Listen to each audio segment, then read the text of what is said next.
ETF index mutual funds నేర్చుకుని stock మార్కెట్లో రాణించాలనుకుంటున్నారా? వెంటనే ఈ నెంబర్కి కాల్ చేయండి. ఎర్లీ పుబర్టీ పీరియడ్స్ రావాల్సిన ఏజ్ 11 to 12 years. అవును. Any girl if she gets her periods less then 9 years, yes. దాన్ని రీసెంట్గా ఒక ఆర్టికల్ చదివాను, ఒక న్యూస్ చూశాను. అంటే మంత్స్ బేబీస్కు కూడా ఎర్లీ పుబర్టీ వస్తుంది అని చెప్పేసి నేను ఎంత షాక్ అయ్యాను. ఏంటి మంత్స్ బేబీకి రావడం ఏంటి? అప్పుడే పుట్టిన పిల్లలకి కూడా పీరియడ్స్ వస్తాయి. ఆ, డెలివరీ అయిన 4th, 5th డే బేబీకి కూడా బ్లీడింగ్ అవుతుంది. అది ఎందుకు అని అంటే, నమస్తే, welcome back to Suman tube. ప్రస్తుతం మనతో పాటు ఉన్నారు ఫర్టిలిటీ స్పెషలిస్ట్ రేణుకా మేడం గారు. నమస్తే మ్యామ్. నమస్తే. మేడం, ఈరోజు టాపిక్ ఏంటంటే ఎర్లీ పుబర్టీ. నేను రీసెంట్గా ఒక ఆర్టికల్ చదివాను, ఒక న్యూస్ చూశాను. ఏంటంటే మంత్స్ బేబీస్కు కూడా ఎర్లీ పుబర్టీ వస్తుంది అని చెప్పేసి నేను ఎంత షాక్ అయ్యాను. ఏంటి మంత్స్ బేబీకి రావడం ఏంటి? మామూలుగా పురాతన కాలంలో చూసుకుంటే 12-13 సంవత్సరాలకి మెచ్యూర్ అయ్యేవారు అమ్మాయిలు. కానీ ఇప్పుడు 9 years రాకముందే మెచ్యూర్ అయిపోతున్నారు. అంటే దానికి రీజన్స్ ఏముంటాయి? ఎందుకు ఇలా ఎర్లీగా వీళ్ళు ఇట్లా అవ్వడం జరుగుతుంది అంటే ఏం చెప్తారు? మీకు ఇంకొక ఫ్యాక్ట్ చెప్తాను. అప్పుడే పుట్టిన పిల్లలకి కూడా పీరియడ్స్ వస్తాయి. డెలివరీ అయిన 4th, 5th డే బేబీకి కూడా బ్లీడింగ్ అవుతుంది. ఓ, అది ఎందుకు అని అంటే, ప్రెగ్నెన్సీలో ఉన్నప్పుడు, మదర్ పొట్టలో ఉన్నప్పుడు మదర్ హార్మోన్స్ బేబీకి వెళ్తాయి. ఈస్ట్రోజన్ అనే హార్మోన్ ఒకటి ఉంటుంది, అది బేబీకి వెళ్తుంది, ప్లాసెంటా ద్వారా వెళ్తుంది. వెళ్ళినప్పుడు యూట్రస్లో ఆ లైనింగ్ కొంతమందికి చక్కగా ఫామ్ అయిపోయి ఉంటుంది. ఎప్పుడైతే డెలివరీ అయిపోతుందో ఆ హార్మోన్ వెళ్ళడం ఆగిపోతుంది. ఆగిపోవడం వల్ల పీరియడ్ వస్తుంది. ఓ, కానీ అది యాక్చువల్ పీరియడ్ కాదు. మదర్ నుంచి వచ్చిన హార్మోన్ వల్ల పుట్టినప్పుడే పుట్టిన న్యూ బార్న్ బేబీకి అలా బ్లీడింగ్ అవుతుంది అనమాట. కానీ ఇప్పుడు మీరు అడుగుతున్న క్వశ్చన్ వేరు. ఎస్. యాక్చువల్ నార్మల్ పీరియడ్స్ రావాల్సిన ఏజ్ 11 to 12 years. అవును. Any girl if she gets her periods less then 9 years, yes. దాన్ని precocious puberty or early puberty అని అంటాం. అది జరగటానికి చాలా రీజన్స్ ఉన్నాయి. First genetic. ఫ్యామిలీలో ఎవరికన్నా ఎర్లీ ప్యూబర్టీ ఉంటే ఆ ఫ్యామిలీలో ఆడపిల్లలకి కానివ్వండి, మగపిల్లలకి కానివ్వండి, ఎర్లీగా ప్యూబర్టీ వచ్చే ఛాన్సెస్ ఉంటాయి. సెకండ్ థింగ్, కొన్ని బ్రెయిన్కి రిలేటెడ్ ప్రాబ్లమ్స్, ట్యూమర్స్ కానివ్వండి, ఇన్ఫెక్షన్స్, బ్రెయిన్లో ఇన్ఫెక్షన్స్ ఉంటే కూడా ఎర్లీ ప్యూబర్టీ వస్తుంది. ఇప్పుడు కామన్గా ఎక్కువ వింటున్నాం ఎర్లీ ప్యూబర్టీ అనేది. లెస్ దెన్ 9 years పిల్లలు చాలామంది ఇప్పుడు క్లినిక్స్కి వస్తున్నారు. ఎస్. ఇప్పుడు ఎర్లీ ప్యూబర్టీకి రీజన్స్ వేరు. జెనెటిక్ కాదు, బ్రెయిన్ ట్యూమర్స్ కాదు, బ్రెయిన్ ఇన్ఫెక్షన్ కాదు. ఇప్పుడు మెయిన్ రీజన్ ఏంటి అని అంటే, first thing obesity. Obesity, childhood obesity.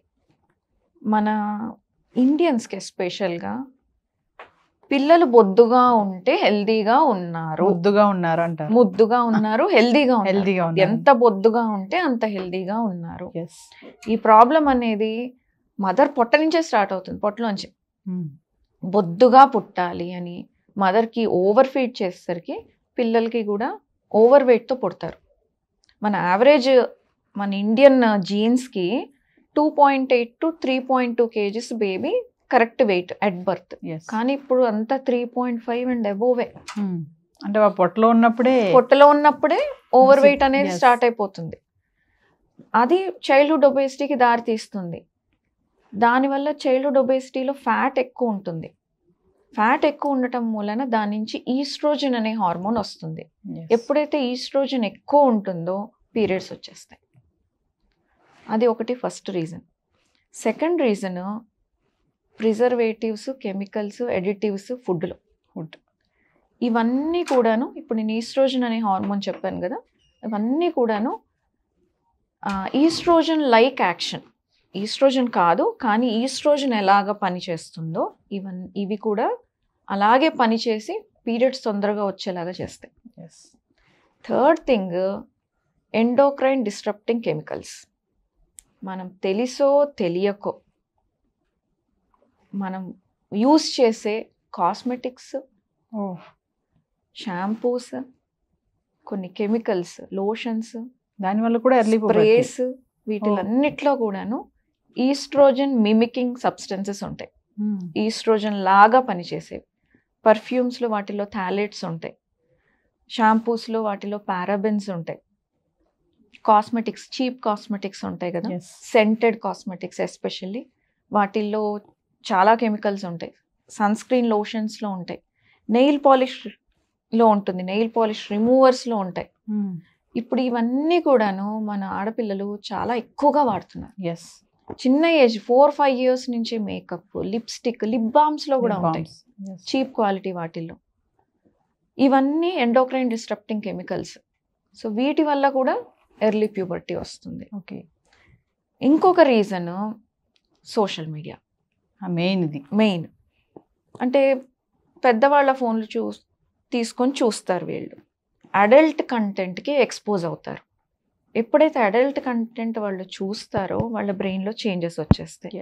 వాళ్ళ బ్రెయిన్లో రిలీజ్ అవ్వాల్సిన హార్మోన్స్ వేరుగా రిలీజ్ అవుతాయి. ఆ ఏజ్కి రిలీజ్ అవ్వాల్సినట్టు కాకుండా వేరే పెద్దవాళ్ళకి రిలీజ్ అవ్వాల్సినట్టుగా రిలీజ్ అవుతాయి. దానివల్ల కూడా తొందరగా మెచ్యూర్ అవుతున్నారు పిల్లలు. ఇంకొకటి ఫిజికల్ యాక్టివిటీ లేకపోవడం. అన్నిటికీ ఈక్వల్ ఇంపార్టెన్స్ ఉంది, అన్ని మేజర్ రోల్ ప్లే చేస్తున్నాయి ఇప్పుడు తొందరగా మెచ్యూర్ అవ్వటానికి ఆడపిల్లలు. సో ఇప్పుడు ఎక్కువగా మనం వింటూ ఉంటాం మిల్క్ మీట్ తింటూ ఉంటే వస్తుంది అని. అది ఎందుకు అనంటే ఇప్పుడు వచ్చే మిల్క్ కానివ్వండి లేకపోతే మీట్ కానివ్వండి, ఈ గ్రోత్ హార్మోన్స్, ఆక్సిటోసిన్ ఇవన్నీ ఇచ్చి పెంచుతున్నవి. కాకపోతే ఇవి లిమిటెడ్గా తీసుకుంటే, ప్రాపర్గా కుక్ చేసి బాయిల్ చేసి తీసుకుంటే పర్వాలేదు.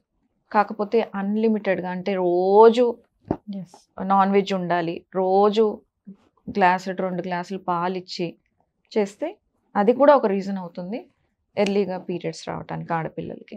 చాలా మంది పిల్లలు చూస్తున్నాం మేడం, ఆడపిల్లలు ఇలా ఎర్లీగా రజస్వలు అవ్వడం వల్ల వాళ్ళకి తెలిసి తెలియక ఆ పీరియడ్స్ ని మేనేజ్ చేయలేక, ఇప్పుడు పేరెంట్స్ కి కూడా అదొక పెద్ద టాస్కే. ఆ ఏజ్ లో వాళ్ళు మళ్ళీ స్కూల్ కి వెళ్తారు, ఏం చేయాలో తెలీదు. అంటే మెచ్యూరిటీ అయితే అయిపోతారు కానీ ఫంక్షన్ చేస్తారు, ఇవన్నీ అయిపోతాయి బానే. ఈ మధ్య ఇదొకటి మళ్ళీ మా అమ్మాయి పెద్ద మనిషి అయింది అని చెప్పి పెద్ద వాల్ పోస్టులు పెట్టడం, అంటే ఇది కూడా ఒక ట్రెండ్ అయిపోయింది మేడం ఇప్పుడు. అంటే చెప్తున్నారు బయట సొసైటీలో చూస్తున్నాం అని, ఎంత అమ్మాయిల పట్ల ఎలాంటి జరుగుతున్నాయి అనేది కూడా. ఇది కూడా పేరెంట్స్ అక్కడ కూడా అవగాహన లేదు వాళ్ళకి, అంటే ఊరందరికి చెప్పుకుంటారు అనమాట, మా ఇంట్లో అమ్మాయి పెద్దదైంది అని చెప్పుకోవడం. సో చిన్న ఏజ్ లో వాళ్ళు అట్లా అవ్వడం వల్ల వాళ్ళకి పీరియడ్స్ రావడం, వాళ్ళు మేనేజ్ చేయలేక మీరు అన్నట్టుగా వాళ్ళు మెంటల్ డిస్టర్బ్ అవ్వడం, బాడీలో ఆర్గన్స్ అన్ని చేంజ్ అవ్వడం కూడా, ఇవన్నీ కూడా వాళ్ళని ఎలా డిస్టర్బ్ చేస్తాయి అంటే ఒకసారి దాని గురించి. చాలా స్ట్రెస్ఫుల్ గా ఉంటుంది పాపం వాళ్ళకి. వాళ్ళు ఆడుకునే పిల్లలు, వాళ్ళకి చిన్న చిన్నవి నేర్చుకునే ఏజ్లో ఇది ఒక పెద్ద మేజర్ చేంజ్. అదే టైంలో వాళ్ళకి బాడీలో చేంజెస్ అవుతూ ఉంటాయి. వాళ్ళతో పాటు పెరుగుతున్న మిగతా పిల్లలకి అలాంటి చేంజెస్ వాళ్ళకి కనిపించవు. వాళ్ళకేం అవ్వట్లేదు, నాకే ఇలా జరుగుతోంది అని ఒక స్ట్రెస్ వచ్చేస్తుంటుంది, యాంగ్జైటీ పెరిగిపోతూ ఉంటుంది. ఆల్రెడీ మెచ్యూర్ అయిపోయి ఉంటే ఒక రకంగా కొంచెం వాళ్ళని ఐసోలేట్ కూడా చేస్తారు స్కూల్స్లో. టీచర్స్ కూడా అంత సపోర్ట్ ఇచ్చే లెవెల్కి ఇంకా రాలేదు, టీచర్స్కి కూడా అవేర్నెస్ అనేది రాలేదు, ఆ ఓపెన్నెస్ అనేది ఇంకా డెవలప్ కాలేదు స్కూల్స్లో వాటిల్లో కూడా. కో ఎడ్యుకేషన్స్ క్లాసెస్లో చదువుకునేటప్పుడు అబ్బాయిల ముందర వీళ్ళు ఎలాగ మేనేజ్ చేసుకోవాలని వాళ్ళకి తెలీదు. ఇవంతా కూడా మెంటల్గా ఫిజికల్గా హైజీన్ ఎలా మెయింటైన్ చేయాలో తెలీదు. ఇవన్నీ తెలియక వాళ్ళు మెంటల్గా ఫిజికల్గా చాలా ఫేస్ చేస్తూ ఉంటారు. సో ఇది యాంగ్జైటీని క్రియేట్ చేయడం, మెంటల్ ప్రాబ్లమ్స్ని క్రియేట్ చేయడం అయితే ఖచ్చితంగా ఉంటుంది. కానీ వాటిని జాగ్రత్తగా హ్యాండిల్ చేసుకుంటే దాన్ని కొంచెం మినిమైజ్ చేసుకోవచ్చు. కొంతమంది పిల్లల్ని చూస్తే మేడం, వాళ్ళు చూడడానికి చిన్నగానే ఉంటారు కానీ వాళ్ళ యొక్క చేసే అలవాట్లు, వాళ్ళు చేసే పనులు, వాళ్ళ మాటలు ఇవన్నీ కూడా ఒక కాలేజ్ అమ్మాయి లాగా బిహేవ్ చేస్తారు. అంటే స్కూల్ స్టాండర్డ్ చదివేది, అప్పటిగా మెచ్యూరిటీ అయిపోయి ఉంటుంది. అంటే మీరు అన్నట్టుగా ఇందాక అన్నారు కొంతమంది తెలియక డల్ గా ఉంటారు, కానీ వీళ్ళు ఓవర్ స్మార్ట్ అనమాట. అంటే మేము కాలేజ్ లెవెల్ లాగా బిల్డప్ ఇస్తా ఉంటారు, అంటే బాడీలో చేంజెస్ రావడం వల్ల. ఇవి పేరెంట్స్ కూడా అంటే కొంతమంది పట్టించుకుంటున్నారు, కొంతమంది మా అమ్మాయికి అన్ని తెలుసు అన్ని తెలుసు చెప్పాల్సిన అవసరం లేదు, మూవ్ ఆన్ అయిపోతుంది అనుకుంటున్నారు. కానీ బయట చూస్తే అలా లేదు కదా, చాలా సొసైటీ అంతా ఖరాబ్ గా ఉంది. ఒక బయటకు వెళ్తే అబ్బాయిలు ఎలా ఉన్నారు అనేది మనం చూసి అమ్మాయి కూడా అలాగే ఉన్నారు అనుకోండి. సో ఒకసారి మీరు అడ్వైస్ మేడం, అంటే తెలిసి తెలియని ఏజ్ లోనే ఇలా అల్లి పుబర్టీగా వస్తే పేరెంట్స్ పిల్లలకి ఎలాంటి జాగ్రత్తలు చెప్పాలి అంటే? ఒకసారి ప్యూబర్టీ అనే కాదు, ఇది కూడా ఒక భాగం, సెక్స్ ఎడ్యుకేషన్ లో ఒక భాగం. సెక్స్ ఎడ్యుకేషన్ అంటే అదేమో ఏదో క్రైమ్ కాదు, అది వాళ్ళ మైండ్ని కరప్ట్ చేస్తుంది అని అనుకోకూడదు. యాక్చువల్గా ఇది కరెక్ట్గా ఇన్ఫర్మేషన్ ఇస్తే వాళ్ళని సేఫ్ గార్డ్ చేస్తుంది. ఎప్పుడైతే ప్యూబర్టీ ఎలా వస్తుంది, ఏ టైంలో వస్తే కరెక్ట్, ఇలాంటి పనులు చేస్తే ప్యూబర్టీ తొందరగా వస్తుంది, సో జాగ్రత్తగా ఉండండి, ఇలా వెయిట్ మెయింటైన్ చేసుకోవాలి, చెత్తా చెదారం తినకూడదు, హెల్తీ ఫుడ్ తినాలి, ఫిజికల్ యాక్టివిటీ ఉండాలి, ఇవన్నీ చెప్తూ ఉంటే వాళ్ళకి చిన్నప్పటి నుంచి అవి చెప్తూ ఉంటే వాళ్ళు అర్థం చేసుకుంటారు. ఫస్ట్ అది మాట్లాడడం, వాళ్ళతో పిల్లలతోటి అవేర్నెస్ క్రియేట్ చేయడం అనేది ఒకటి ఇంపార్టెంట్, రాకుండా ఉంటాయి. ఇంకొకటి మెయిన్, ఈ అవేర్నెస్ క్రియేట్ చేయకపోతే వాళ్ళకి చైల్డ్ అబ్యూజ్లు, అన్నెసరీ అన్వాంటెడ్ ప్రెగ్నెన్సీస్ తెలీదు. ఎవరేం చేస్తున్నారో ఎలా జరుగుతుందో వాళ్ళకి ఏం తెలీదు. తెలియకపోయేసరికి ఇవన్నిటికీ ఎక్స్పోజ్ అవ్వడానికి ఛాన్సెస్ ఎక్కువ. ఇన్ఫెక్షన్స్, ఇవన్నీ చెప్తూ ఉంటేనే వాళ్ళకి తెలుస్తుంది. ఎస్పెషల్లీ ఎర్లీగా మెచ్యూర్ అయిన పిల్లలకి అసలు తెలీదు, పేరెంట్స్ కూడా ఎక్స్పెక్ట్ చేయరు, ప్రిపేర్డ్గా కూడా ఉండరు. సో ఆ ప్రిపేర్డ్నెస్ అనేది లేకపోవడం వల్ల ఇవన్నీ ఫేస్ చేసే ఛాన్సెస్ ఎక్కువ ఉంటాయి. సో వాళ్ళకి ఖచ్చితంగా టైం తీసుకొని ఆ పాపని కానీ బాబుని కానీ చెప్పాలి, ఇవన్నీ ఇలా బాడీలో చేంజెస్ వస్తాయి, ఇలా హ్యాండిల్ చేసుకోవాలి. ఒకవేళ పేరెంట్స్ చెప్పలేకపోతే వాళ్ళని ఎండోక్రైనాలజిస్ట్, పీడియాట్రిక్ ఎండోక్రైనాలజిస్ట్లు ఉంటారు, వాళ్ళ దగ్గరికి తీసుకెళ్ళాలి, చెకప్ చేయించుకోవాలి. ఎందుకంటే ఎర్లీ ప్యూబర్టీ వల్ల హెల్త్ మీద కూడా ఇంపాక్ట్ ఉంటుంది, గ్రోత్ ఆగిపోతుంది, హైట్ పెరగరు, తర్వాత ఇన్ఫెక్షన్స్ కూడా వచ్చే ఛాన్సెస్ ఉంటాయి. సో ఈ ప్రాబ్లమ్స్ హ్యాండిల్ చేసుకోలేరు కాబట్టి స్ట్రెస్లో వెళ్ళిపోతారు. అదే ఒక ఎండోక్రైనాలజిస్ట్ దగ్గరికి వెళ్తే వాళ్ళు బోన్ ఏజ్ ఇవన్నీ అసెస్ చేసుకొని వాళ్ళకి పీరియడ్స్ ఇప్పుడు వచ్చినా పర్వాలేదా, లేదు ఇప్పుడు బ్లాక్ చేస్తే వాళ్ళ బోన్ గ్రోత్ బాగుంటుంది, వాళ్ళు మంచి హైట్ రీచ్ అవుతారు, ఇట్లా షార్ట్ కాకుండా హైట్ వస్తారు అని అనుకుంటే టెంపరీగా వాళ్ళ పీరియడ్స్ ఆపడానికి కొంచెం మెడిసిన్స్ ఇస్తారు, ఇంజెక్షన్స్ ఇస్తారు. ఇంజెక్షన్స్ ఇచ్చి ఒక 2-3 days డిలే చేస్తారు. దానివల్ల వీళ్ళు మెంటల్గా పెరుగుతారు, ఫిజికల్గా కూడా పెరుగుతారు. ఆ టైంలో వాళ్ళకి ఆ రెడీనెస్ వస్తుంది. సో ఒక డాక్టర్ని అప్రోచ్ అవ్వటం కూడా ఇంపార్టెంటే. సో డాక్టర్ని అప్రోచ్ అవ్వకుండా పీరియడ్స్ వస్తుంటే వాళ్ళని అలా వదిలేస్తూ ఉంటే వీళ్ళకి ఇవన్నీ ప్రాబ్లమ్స్ ఫేస్ చేసే ఛాన్సెస్ ఎక్కువ ఉంటాయి. సో ఖచ్చితంగా డాక్టర్ దగ్గరికి తీసుకెళ్ళాలి, వాళ్ళ బాడీలో వచ్చే చేంజెస్ని గమనించాలి, వాళ్ళ బిహేవియర్లో వచ్చే చేంజెస్ని గమనించాలి. ఎప్పుడైతే వాళ్ళు మెచ్యూర్ అవుతారో వాళ్ళు అగైన్ బ్రెయిన్లో హార్మోన్స్ మారుతూ ఉంటాయి.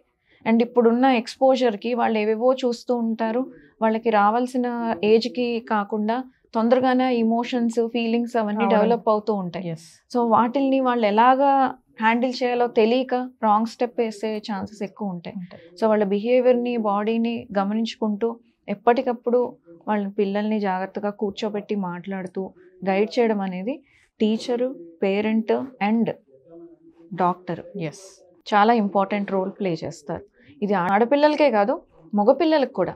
అదే అడుగుదాం అనుకుంటున్నాను, అంటే ఎర్లీ పుబర్టీ అనేది ఫైనల్ గా గర్ల్స్ కి కాకుండా బాయ్స్ కి కూడా ఉంటుంది. వాళ్ళు ఇంకా నెగ్లెక్టెడ్. అమ్మాయిలకైతే కనీసం పీరియడ్స్ వచ్చి బయటకు కనిపిస్తుంది, ఒక మదర్ కొంచెం కేర్ తీసుకోవడం అని స్టార్ట్ చేస్తారు. మగపిల్లలకైతే అసలు బయటకు కనపడదు. వాళ్ళకి యూజువల్గా ఎలాగా కనబడుతుందంటే వాయిస్ చేంజ్ అవ్వడం స్టార్ట్ అవుతుంది చిన్న ఏజ్లోనే. 9 yearsకే వాయిస్ బ్రేక్ అవ్వడం స్టార్ట్ అవుతుంది, ఫేషియల్ హెయిర్ రావటం అది స్టార్ట్ అవుతుంది, మెంటల్గా చాలా డిస్టర్బ్గా ఉంటారు, ఇరిటబుల్గా ఉంటారు. ఇవన్నీ కూడా వాళ్ళకి ఎర్లీ ప్యూబర్టీ చేంజెస్. సో వాళ్ళని కూడా, మగపిల్లల్ని కూడా గమనించుకుంటూ ఉండాలి. వాళ్ళకు కూడా అవసరమైతే పీడియాట్రిక్ ఎండోక్రైనాలజిస్ట్కి తీసుకెళ్ళి, గ్రోత్ యాక్చువల్గా ఆడపిల్లల కంటే మగపిల్లలకి లేట్గా వస్తాయి స్పర్ట్స్. యూజువల్గా 9th, 10th క్లాస్కి వచ్చేసరికి ఫస్ట్ స్పర్ట్ వస్తుంది. వాళ్ళకి దానికంటే ముందరే వాళ్ళకి ప్యూబర్టీ వచ్చేస్తే గ్రోత్ చాలా ఎఫెక్ట్ అవుతుంది.